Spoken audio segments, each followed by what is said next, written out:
Hey, this is Jeffrey from Ahead of the Curve. Welcome to another episode. This week, I've got my guest Philippe Dudron from Paintscaping, and he shared some wonderful experiences about projection mapping on rockets, on mountains, during the X Games, where you have snowboarders and athletes kind of in the line of sight of the projectors, and how to be able to build content for these huge attractions and spectacles. So check out the episode. Hello and welcome to another Ahead of the Curve show. Hope you guys have all had a great week so far. For this show, I'd like to welcome my guest, Philippe Bergeron. Hello, how are you? The classic Quebecois kind of way. So, Phil, welcome to the show. It's great to be here. It's awesome. Well, really glad to have you here. So, Phil, can you tell me a little bit about your company, or actually about yourself, and kind of how you got into this crazy mess of projection mapping? Wow. Well, the whole thing was based on a mistake. A mistake? Yeah, a mistake. So I was in my backyard, and that was, I'll never forget the date. It was January 17, 2009. And I was projecting an image on my pond. I was an actor back then, so I was just using this cheap little 800 lumens projector. But what I was projecting was not a line, was not mapped. It was just a generic image. So you just throwing light out to see how it works and see how it reacts. Exactly. And I had, believe it or not, I had Apple Works open. Now that ages me a lot, but it was there was a photo, like a cheap Photoshop equivalent, and I touched the mouse by mistake, and I painted a rock with light, and that changed my life. I thought I was Edison, like I had invented this. I did. In retrospect, something new, light. So I went, wow, this is awesome. What is this? What did I just do? I merged real and virtual worlds. And the following day, I talked to my wife, Julia. I said, we got to start a company, painting the landscape, Paintscaping. And that's how it was born. That's crazy. That's a great story too. So you've been around for a long time. You've probably seen a lot, done and seen a lot of different projects. What has been one of the most challenging projects that you've actually come across to date? You mean challenging for us? One of our projects? Yeah, one of your projects. Well, maybe the last one actually. I mean, the challenges are different. But the last one, the one where we mapped, an operational rocket at Cape Canaveral, that in many ways was extremely challenging because they were requiring things. Remember that the projectors were inside the pad. That means that nothing separates us from the rocket physically. We could go and touch the rocket. So that's how close we were. So they asked us, for example, not to emit radio frequencies from the projectors. We had never been asked that before. We had to call Christine. But the challenges are different for every job. The big jobs like Park MGM, which is a huge mapping. We had 28 barcodes. The challenges there were actually that was not too bad of a job. Surprisingly, there was no challenge on this one. So talking about the rocket, I think the rocket's a really fun one because I was kind of in on the earlier phases of that project when you called up as basically came in to help you as a consultant more at that time. I know that it was just a hassle to be able to even get on site. You had to have everything screened before you were even allowed to apply for the permit to get on site itself, because it's an active military base that a lot of people don't actually know. It was quite the trick to even get on there. And I remember there were a lot of challenges that you mentioned just about even getting the equipment past security, onto the site. So where were some of the bigger challenges that you also had, just kind of going back to like the logistics and being able to know what you can and cannot do? I mean, you were talking about even having challenges with, being close to the rocket and being able to get into different areas where you might have had more difficult time getting equipment where it needed to go. So how did you overcome some of those obstacles? Great question. Let me share with you first an image of the rocket, not projected. So here you go. I don't know if you could share that. So this was our canvas, and the canvas was a Delta IV Heavy, which is the second most powerful rocket in the universe. Well, I would say on the planet. Yeah, let's not go to the universe yet, because we don't really know what else is out there. Right, but in the known universe, let's put it this way. So we had to map this. One of the challenge, this structure around the rocket is called the MST. And as you probably know, most of you geeks of the world, that it detaches from the rocket a few hours before the launch. It rolls back 300 feet so that the rocket is clear to launch. Originally, in 2018, we were supposed to map the MST as rolled back, separated from the rocket. Yeah, I remember. And this year, and you were there, and this year they called us, they said the MST will be in place because we'll map the day before the launch, which means that the canvas was much closer to us, which means that lenses had to be recalculated, projectors had to be replaced with more powerful projectors. So we used the Christie 45,000 lumens. Oh, that's a powerful projector. So for the new RGB laser? Yes, and they're awesome. I mean, wow, the colors are just brilliant in every way, shape, or form. But then Cape Canaveral, the range had to approve the projectors, and we had to give different, what's our choice number one, what's our choice number two, and so on. So our choice number one was those Christie 45. Our number two was Barco 32K UDX, but I really wanted the 45. Naturally. Say that again? Pardon? What did you say? I said naturally. Naturally, of course. And I'm Canadian. Christie's Canadian. Come on. But also, my ulterior motive was that I knew it would excite Christie and it excite ULA to have these massively new projectors. So the challenge was, I mean, we're waiting for Cape Canaveral. When are they going to approve? When are they going to approve? Finally, they approved like maybe 6 weeks before the gig.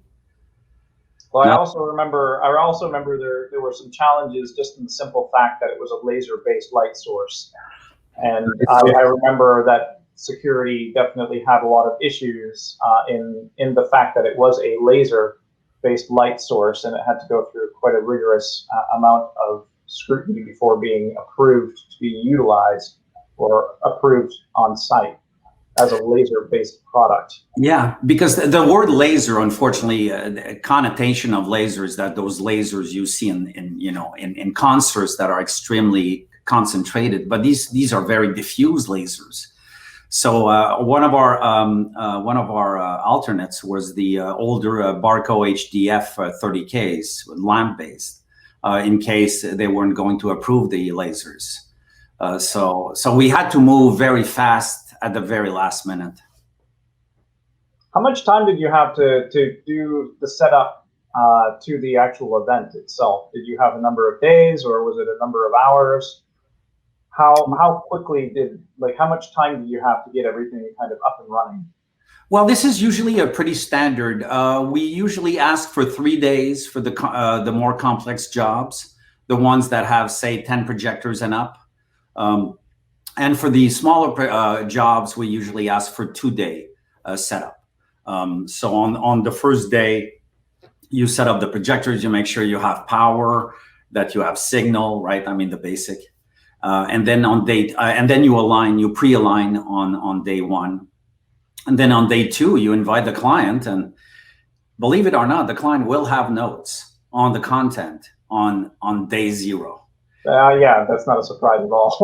So they go, could you change this? I go, Mr. Yep. Client, the show's tomorrow. But yes, we could change it. We have a very interesting setup when we travel like this. I bring my big computer in my room or my hotel, and I do a lot of changes myself. But I also have a bunch of content creators across the globe, across the US, And we did that way before COVID, by the way. We were COVID ready in March because all our content creators are at their home for years. It's been like that for years. So they're ready. They're ready. On the day before, they say, you will get a call. Could make sure the render farm is ready to accommodate a re-render. So in this case, it was 3 days.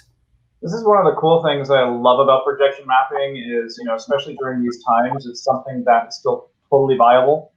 I mean, yeah, you can draw large crowds, but those crowds can still be controlled. And I think that it's interesting that we don't see as much of it right now as you may have even when the industry was going stronger. I would have thought in a lot of ways it would be a really great method to be able to put up messaging to communities, or even being able to, be used for companies, just being able to still be able to effectively do advertising and, create events that still have social distancing in mind.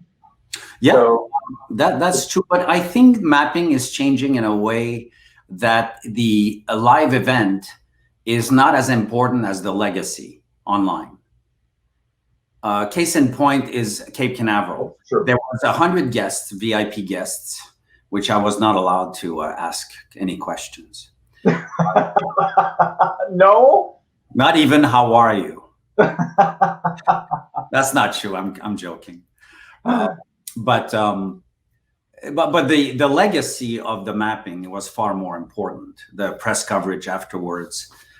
And I think this is changing in that direction, where the legacy is more important. We have a few leads right now where we have virtually no guests. We also do a lot of set work, in the back behind actors and stuff, and that has no guests per se. I mean, you have a crew. An interesting story happened 2 weeks ago. We get this call to do a mapping in the desert. They have no money.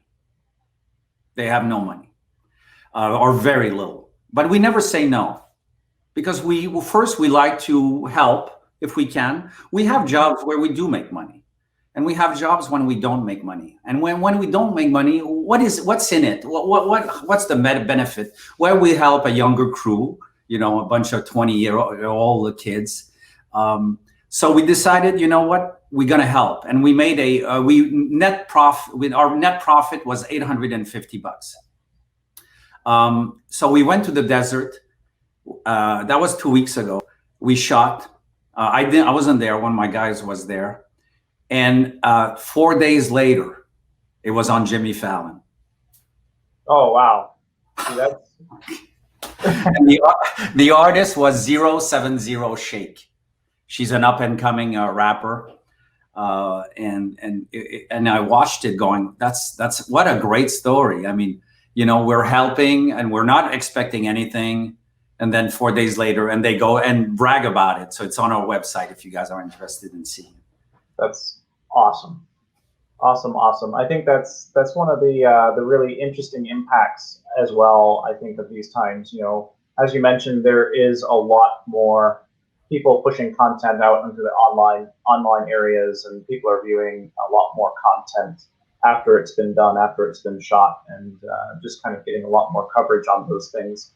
Also talking about, we've been talking about virtual production a lot over the course of the last few months, of course, kind of being more of the hot ticket item for live event platforms to move to, during these times where you have to social distance. So it's really interesting just to kind of hear your perspective of these projection mapping events kind of being more purposed towards, using the content and the footage after the fact, rather than seeing it in a live environment or in a live fashion. Right. I mean, and live is okay too. Live is awesome. I mean, if anybody's never seen it, it's incredible to be able to watch a huge building or a rocket or something inanimate normally just kind of come out and come to life. It's an incredible experience. It's incredible, and you don't have that online. So That is something that is missing online, is the sheer scale of the mapping. When It's a spectacle. Pardon me? I said it's a spectacle. It's a spectacle. It's a and spectacle. It's a P.T. Barnum kind of spectacle. But I think the online experience, the only way you could truly experience the scale of mapping is through VR. Because if you are wearing a VR goggles and you are live and you are watching the event, then you can start to feel the scale, because VR can keep the relative scale, and it is stereoscopic. So you can get a feel of scale. Until then, you're gonna have to imagine the scale. Like here's a good example. You're still sharing. Here's one of the rare image that do a feel. So this is the one we did for Britney Spears in Vegas, and that is the. Unless someone online will contradict me, and that's okay, you guys do that. We believe it is the largest U.S. mapping ever. Not worldwide. The Russians hold the record on this. We're gonna beat them, I promise, but maybe not before the end of the year. This one was 550 feet wide by 26 stories high. Now that's a pretty good size. I would say America Smart is probably very close, if not maybe slightly larger. But which one? America Smart. Where? Oh no, you mean in Chicago? Yeah. Oh no, we're much bigger. We calculated. Actually, the client called me. Believe it or not, they called me before the gig saying, "Are we bigger than that one?" And I calculated we're about 40,000 square feet bigger. Yeah, oh yeah, I did my research, Jeff. I know you did. So yeah, so this one was awesome. So in this case, in this particular case, the alive portion was almost just as important as the legacy of the show. Well, yeah, in this aspect, I can definitely see that, because you've got the performance part that also goes with it, right? You've got Britney Spears there performing, and when you've got that kind of attraction that's already there, it's not like you're just throwing content up onto the building and promoting it. You've actually got an additional draw of having the live artists being there and performing. Yeah, absolutely. Yeah. But whether or not, the question becomes whether or not there are live guests. If you're watching it at live, like it's like sports right now, right? It is live, but there are no audience.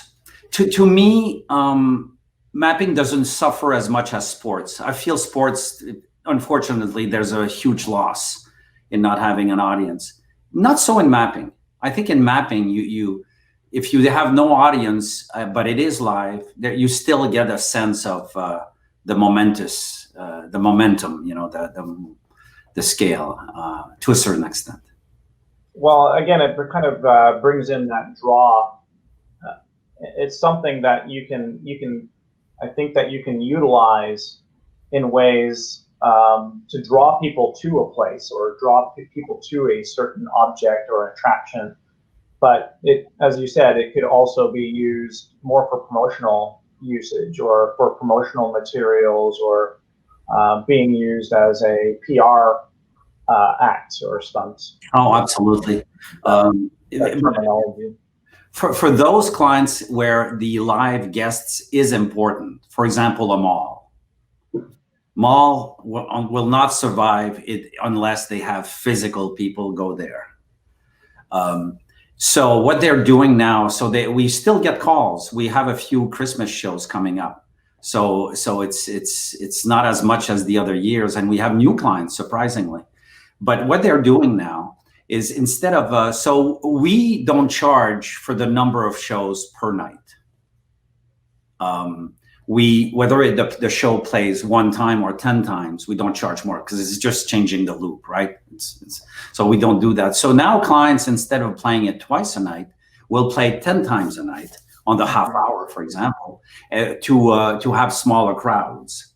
And now what they're doing is they're selling pods per family.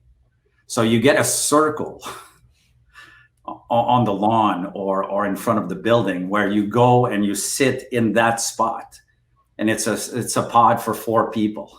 Huh. And each pod is separated by 6 feet. That's an actual real interesting concept. I'd love to actually hear from the audience as well. We just posted a question about mapping in an audience for sports, but it would be also interesting to hear your thoughts and ideas on events inside of pods, and kind of coming back into live events and even spectacles to this size and magnitude. What your thoughts are on audience within pods, or have you ever gone to an event where during these times where you've been separated or put into a pod? It'd be interesting to hear. No, the viewers. I'd love to hear the viewers' reaction on that. Oh yeah, right. Yeah, that'd be great. But in the meantime, let's answer that question about sports. I do believe that projecting, say for example, the seats are already there. The seats are usually not ideal color for mapping. Not gonna lie, dark red and black. Dark red, blue. Dark blue, marine black. blue.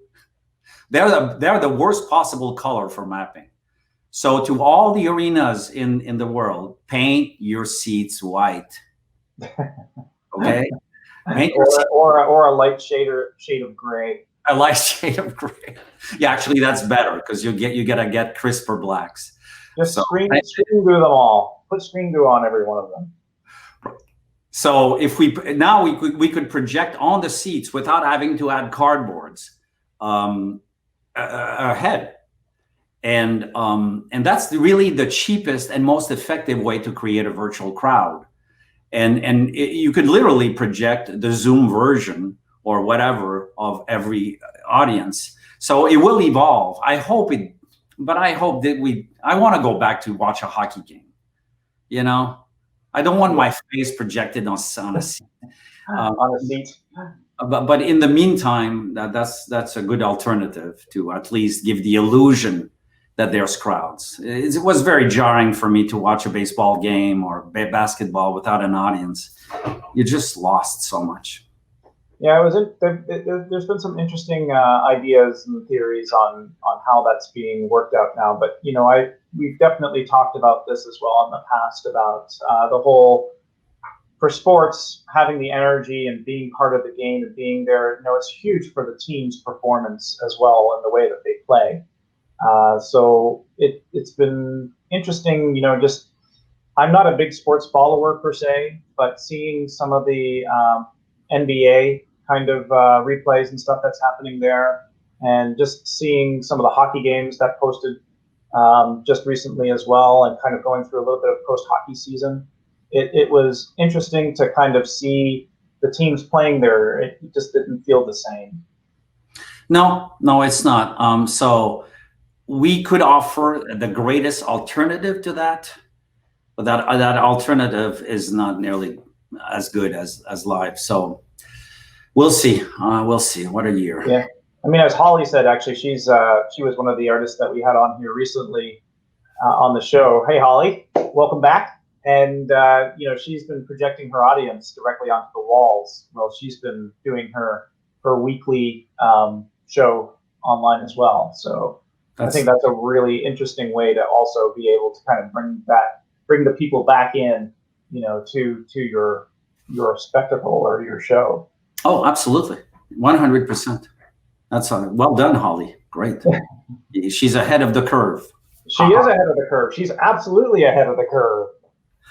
So, Phil, I wanted to talk to you as well a little bit about some of the mountain projection mapping that you did, and some of the stuff that you also did for the X Games, which I thought was really, really cool.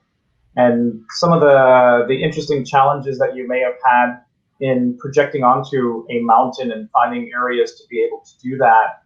Also trying to, how does the projection work with the athletes as well, with them, and the safety precautions that you might have to take from some of those aerialists, and the snowboarders or skiers doing some of those more risky stunts or jumps.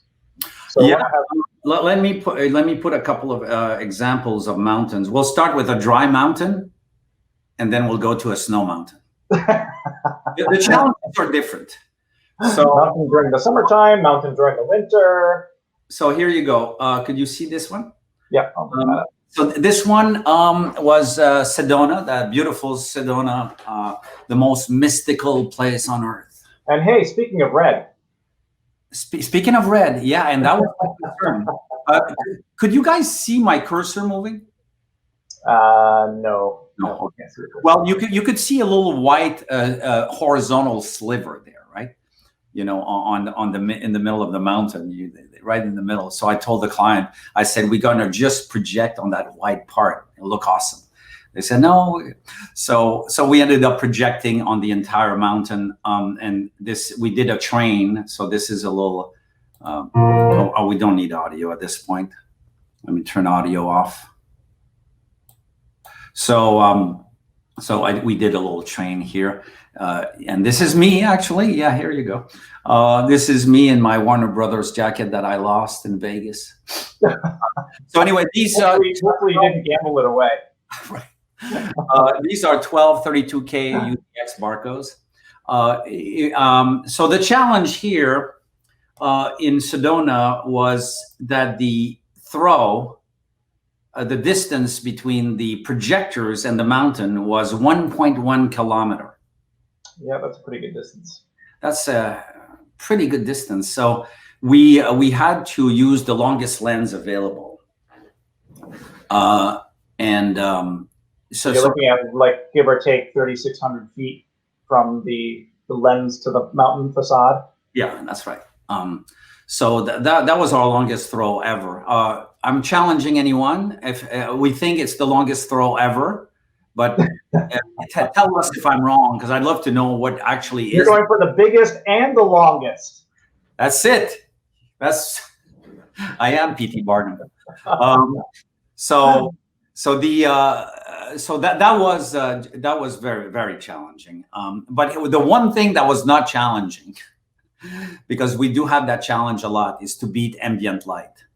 Sedona is the darkest city in the world. It's a dark sky community. I don't know if you know the term, but you're not allowed to have any light. For all of you amateur astronomers out there, those black sky communities are absolute like little gems for any astronomy buffs. Yeah. So, and mappers, we love those. You know, because when we map in Vegas and we say we map on a MGM Resorts property, we can't knock at Caesars and say, excuse me, could you turn off your lights, please? That's not going to happen. No. So can you turn off your hotel? We don't want to see no light on your hotel. For 5 minutes. We're not asking for much. So that was not a challenge. That was awesome. Where to put the projectors was challenging. From a mapping standpoint, it's not that challenging in a sense that we try to map around, you know, for every job we do a photogrammetry session. For those who don't know what photogrammetry is we take about 100 photos of the canvas, including one photo from the POV of the projectors. We feed those 100 photos in a software called PhotoScan, and that creates a 3D model of the mountain. And for each photo taken, it creates a 3D camera inside that software. So for the photo we took from the projector, we're getting that magical 3D camera that matches the real life conditions, and we get free alignment relatively fast. So to do photogrammetry on this, I had to drive miles because you want different angles. Yeah, you can do it from a drone. Yeah, back then, 3 years ago, the drones still were already happening. Not as much as today, of course, but we didn't have a drone to do this. So I just drove, and then here's an interesting image. So this is more of that show, and this is the grid. You can see the beam of the projectors from the village here. But the beam was not as visible as it is in the photo. So it looked like a floating grid. So people who had no idea about the mapping and came into town saw this giant 500 feet floating grid in the sky. It looked quite unique. All right, let's talk about the snow mapping. Sorry, guys. No, that's all right. Here we go. So this snow mapping was at Big Sky, which is the to continue the big theme, is the biggest skiing in America. According We got three for three. It is not the biggest ski resort. That's number 2, and they're pissed. Park City is number 1. But nevertheless, the challenge here, for example, if we look at when they land here, we could never project like dark stuff. It would always have to be lit for the safety of the guests. So safety of the guests, and I'm sure the safety of the snowboard. Of the athletes as well. Right. No, mostly the athletes. So if you look at the next clip, it's a drone shoot. So just look at the next clip here, right? This one. Woo, bang. Okay. So when they land here, originally this look was a Tron look, where mostly dark with white lines. They came up to us and said, no, you can't do that. So we inverted the Tron look. So now the Tron look, the lines are dark and everything else is white. And then another clip of that is, that was awesome, where we had boulders coming down here. So the challenge in a snow mountain, of course, temperatures, but I'm from Montreal, so I'm immune. Give me minus. Yeah, pretty much. I used to be immune, but I've lived in Florida for too long now. Yeah, you're a wimp now. I've been wimpified. This gig here in Quebec was, if you look on bottom left, that was the temperature that night. Yeah, that's a little on the frigid side. So everybody gathers behind the projectors, because those projectors emit a lot of heat. They become very popular. Well, at least they used to. Well, that's true. Lasers much less, which sucks when you're in the cold environment. I miss that part of the land-based. Yeah, so, I imagine you probably have quite a few challenges as well, just to do with weather, especially doing a lot of outdoor mappings. You've got a lot of different conditions and environments that you're working in that require different encasements for the projectors, custom encasements for the projectors to keep them conditioned so that they're within operating temperatures. I'm sure. Well, I know that working in cold environments is pretty much the same thing, and it's also something that's very much, I think, overlooked in a lot of cases. That you've got these huge casings that you have to take these huge projectors and also encase them to keep them away from all the elements environmentally. And those encasements, is pretty incredible how much technology goes into just building those, and how much money they are too. I mean, they're not cheap. You can spend a portion of a pretty good chunk of change to what you're paying for your projector and just the encasement. Yeah. Let's do a little plug here. Tempest Lighting, which we've used quite a bit. They're probably the best company for enclosures for projectors. But what we do is if we have more than one projector, it's cheaper to build a custom cabin. Yeah, you don't want to buy an enclosure per projector. I think unless the projectors are physically separated, we try or they're being physically installed to be permanently mounted. Yeah, but even permanently, if you build a cabin that almost like a movie theater projection room, controlled, temperature control and all that stuff, it will be just as effective as enclosures if it's done right, of course. So I guess there's a lot of variables and equations kind of come into play for that. Yeah. So I don't know if coming back to the projection on the mountain, we had a big crisis that night, And I want to do a shout out to Mike Cianciola on this one, because he's my main tech guy. Nothing will stop him. Don't try to stop Mike.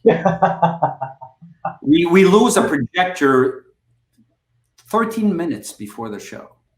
We have a backup, but it's 2 feet of snow. We can't bring the backup in time. We had a board. He changed the board in the Barco. That's our Barco. And the MC is talking to 3,000 people trying to buy time. And 3 minutes before the show, Mike changes the board. It turns on. It's flawless. He goes, "Good to go." Wow. That is probably the closest we've been to a failure, but we've never failed. So far, so good. I think, yeah, thankful. That's one of the inherent joys of show business, right? Is you have no idea what's going to end up happening moments before the shows. I think that's, again, why a lot of us look for redundancies, or especially in case of projection, trying to see if there's the budget factor, right? Willing to see if the client's actually willing to pay the additional money, but trying to double stack projectors and trying to double stack the alignment so that if one goes out, you still got a show. But yeah, that's so important. Redundancy. Sometimes a hard pitch to some of the customers that don't have the budget. Yeah. Redundancy. Not a lot of clients ask us, "What's your redundancy?" 2 clients have asked us explicitly: Travelers Insurance, which I'm not saying, and an insurance company. Go figure. Yeah, that was our project for Travelers. It was 8 UDX, and then the other one, of course, Cape Canaveral. That I wasn't surprised, because they live in the redundancy world. Yeah, the redundancy of redundancy world. Yeah, so that's why when we double stack, and you hit the nail on the head, is that double stacking gives you more lumens. Yeah, but even more importantly, redundancy. And we have redundancy at every level, not just in projectors, but media players, even cables. Mike yells at me because I've got redundancy in the distros, which are little boxes near the power panel. He goes, that never dies. You don't need it. I go, you know what? I'm gonna have redundancy everywhere, Mike. It totally makes sense. What? I said that totally makes sense. Oh yeah, it's when you don't have redundancy that it fails. It's the universe. If you have redundancy, it doesn't fail. So when you don't have redundancy, that it fails. That's like nature's law, right? That's how it's always going to work. It's weird. It's like technology knows. Technology watches you. You did not give me redundancy. I will punish you. So I wanted to touch a little bit on some of the technology as well, because you get a lot of people look at projection mapping as something that's crazy expensive and really hard to do. And I think that people have to have an understanding that it is difficult to do. It definitely takes a lot of time and some planning, but it depends. I guess it depends on what extent you want to do it. But there's a lot of tools out there now that make it a lot more affordable and a lot more achievable to be able to do at home. And I thought one of the really interesting things that you mentioned to me in the past, like going back to the rocket launch and mapping project, was the playback system that you had used for that. You didn't use anything fancy. You used something pretty easily attainable by just about everybody, actually. So yeah, we've used a lot of different media players over the years. One of them is the Alcorn McBride right here. I just put that to look like. I won't say anything. I'll look away. Right. I put that just to look like I know what I'm doing. Yeah, we use the Alcorn quite a bit. The Alcorn is, I'm not going to say dumb, because they're not going to like that, but it is a simple, extremely reliable way of syncing files. The more complex ones would be Pandora's Box, D3/Disguise, 7 Sense, Watch Out. All these are much more complex, and they allow you to warp and to play multiple files at the same time. Not this guy. Don't ask him to warp. But so we've used a lot of them. But sometimes we use ManMapper and Resolume, these prosumer mapping. ManMapper has one of the best warp in the business. It is phenomenally good. I'm not going to lie. I have a full version of ManMapper on my computer, and when I need to do something down and dirty and really quick, I'll jump into ManMapper without even thinking twice about it. Oh, absolutely. In the case of Cape Canaveral, the way we map is we align the projectors to each other first. So projectors, say that you triple stack the projectors, they obviously have to line up to each other. So we line them up using the internal warp of the projector. In this case, it would be Christie twist. Yeah, so we map, and we map the grid of the projector. So that lines up to each other, but it doesn't line up yet to the architecture. So for the architecture alignment, we use an external like D3, or in this case, it was QLab. Very simple, very proven system that works flawlessly. Yep, theaters love it. I've used it again for a number of quick fixes, even in budgets. Again, shows that just don't have budgets to be able to afford the rental of a big piece of equipment or can afford to purchase a big piece of equipment. Yeah. I want to talk briefly about content and a couple of people that are. Yes, that is a very important part. You could have all the technology in the world. If your show sucks, nobody will come. You know what? I didn't like the show, but your resolution was awesome. We have some great artists on here, by the way. I just wanted to say hi to Cameron, one of the artists from Digital Graffiti. And we've got a little bit of a digital graffiti reunion going on here. We've got Holly and we got Christy and Cameron. So just wanted to say hi to them. We've got some very creative people watching right now. Contact me. We need content creators. So we have a couple of like 3 people that are always in the shadows because I'm a big talker. But Jerry Weil, Michael Corey, and Rob Oster, and Leaf and Arson to a certain extent are incredible 3D artists.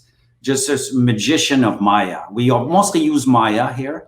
For those who don't know what Maya is, it's a very powerful, impossibly hard to use 3D software. It's not impossibly hard to use. It's not, listen, Maya, it's not impossibly. Come on, Autodesk, apologies. I love you guys dearly. And every show is Maya based. It's not the most friendly user interface, but it is incredibly powerful and used by all the film companies in Hollywood here. And then another person I want to talk to is my wife, Julia, who I co-founded the project with. And another person who's behind the scenes, but she takes care of all the leads. And interestingly enough, once the lead, and she books so many leads, she's really a magician of that. But once the lead is booked, then I take over. And a lot of times the client goes, I like you, but could we get that nice woman we had at the beginning? We don't like your attitude. We don't like your attitude. I go, no, it's me. I suck, but you'll get a phenomenal show. I hope that's not your marketing tagline. No, it's not. I suck, but you're going to get a phenomenal show. But yeah, exactly. You will get a phenomenal show. Absolutely. Yes. That's the goal. Listen, at the end of the day, you got to make your audience laugh and cry. I always use Pixar as a great analogy. We want to be the Pixar projection mapping. Pixar, nobody will ever go to a Pixar movie saying the layers were perfect and the simulation of water was flawless. No, they go to Pixar because they want to see Woody and they want to, they want to have fun and laugh. That's the same thing with mapping. For me, it's WALL-E. I always want to see WALL-E. I'll never get enough of WALL-E. Woody, you mean? No, WALL-E. Did I say WALL-E? I meant Woody, but Woody and WALL-E. Woody, yeah. I mean, Woody's also Pixar. So that's at the end of the day, it's all about the content. It's only about the content. The technology is there to serve the content. If you have a great alignment, that I think is a huge takeaway for pretty much everybody. We've always said content is king, and it always is and always will be.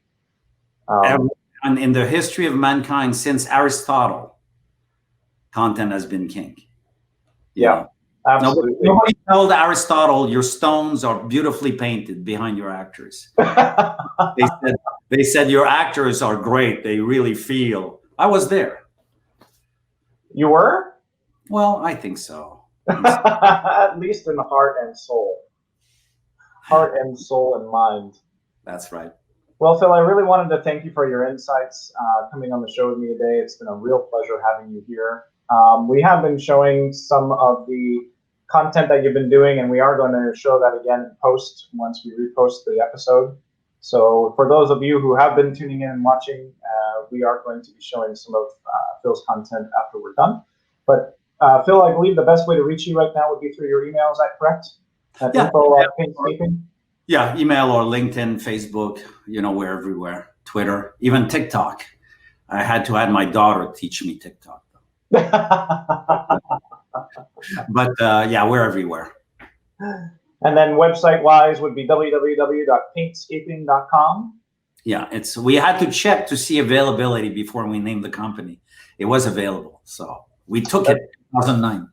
That's another very important thing as well these days, is trying to find domain names that can match the company name. You might have thought of some amazing company name or brand name, but you can almost guarantee that somebody else has as well and has already snatched up the domain. Yeah, you know what I should have done in 1990? I should have started selling apples in the corner and book apple.com. Yeah, and eBay and Amazon and yeah, but it's harder. And Google. It's harder to fight eBay, but Apple, you go, well, I'm selling Apple. I'm completely legit. Well, I wanted to thank you so much for coming on. For those of you watching, thank you guys so much. We've also started a Patreon account to be able to help support this kind of thing that we've been doing every week. So we started it off as the Be the Hero campaign. So we would love if you guys have any additional to help us out. That would be awesome. So you could check that out on our website. And next week we have Isabel Salas that's going to be joining us on the show. She is a wonderful artist out of Montreal again, which I think there's a little theme that's going on here. She's been specializing in creating content through the use of AI. So that should be a really fun show to kind of be part of next week. We'd love to have you here. And Phil, I just wanted to thank you again so much for being with me. It's been an absolute pleasure having you here. Pleasure. Awesome. And for all of you back at home and all of you watching, thank you so much for your weekly support. And as I say every single time, every week, stay ahead of the curve, everybody. Thanks for watching. Perfect.